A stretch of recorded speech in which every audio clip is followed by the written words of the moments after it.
Hello friends, welcome back to my channel Telugu victory wife. నేను మీ Aishwarya. Sunday specials ఏం చేసుకున్నారు అందరూ ఇంట్లో? నేనైతే చికెన్ పులావ్ చేశానండి. చాలా సింపుల్ ప్రాసెస్, త్వరగా కూడా అయిపోతుంది. మంచిగా దానికి చికెన్ ముక్కలు మంచిగా కొట్టించుకొని తీసుకొస్తే చాలా ఈజీగా అయిపోతుంది. నేను చేసే సింపుల్ ప్రాసెస్లో చెప్తాను, మీరు కూడా ట్రై చేయండి. ముందుగా ఎంత కావాలో అంత బాస్మతి రైస్ నానబెట్టేసుకొని పక్కన పెట్టుకున్నాను.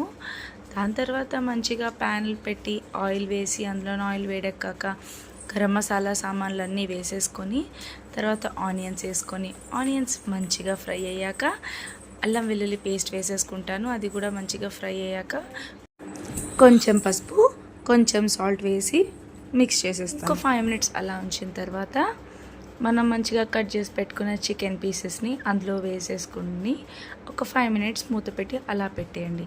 అప్పుడు అందులోంచి కొంచెం వాటర్ బయటకు వస్తుంది కదా, అప్పుడు కారం, ధనియాల పొడి, బిర్యానీ మసాలా, ఉప్పు, ఇలా మీ ఇంట్లో ఏమున్నాయో అవన్నీ వేసేసుకోండి. నేనైతే ఎక్కువగా వాడను, నేను ఓన్లీ వేసేది చికెన్ మసాలా అండ్ అత్తయ్య చేసిన కారం, ఈ 2 వేసి మంచిగా మిక్స్ చేసి, అండ్ నేను ఇందులో పెరుగు కూడా యాడ్ చేసుకుంటాను. పెరుగు యాడ్ చేసుకున్న తర్వాత కొంచెంసేపు అయ్యాక మళ్ళీ టొమాటోస్ యాడ్ చేసేసుకుంటాను. టొమాటోస్ వేసుకుంటే కొంచెం గ్రేవీ టెక్స్చర్ కూడా వస్తుంది అందులోని అని చెప్పి.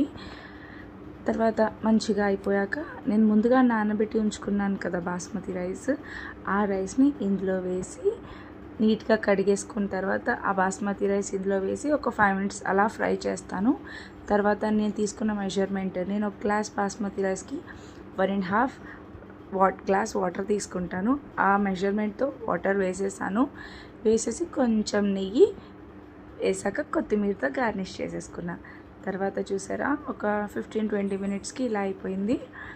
మంచిగా సర్వ్ చేసుకొని తిన్నాము. ఈరోజు సింపుల్గానే చేసేసుకున్నాను చికెన్ పులావ్, దానికి పెరుగుతో రైతా కాంబినేషన్. సండే స్పెషల్స్ మీ ఇంట్లో ఏం చేసుకున్నారో కామెంట్ సెక్షన్లో కామెంట్ చేయండి. బాయ్.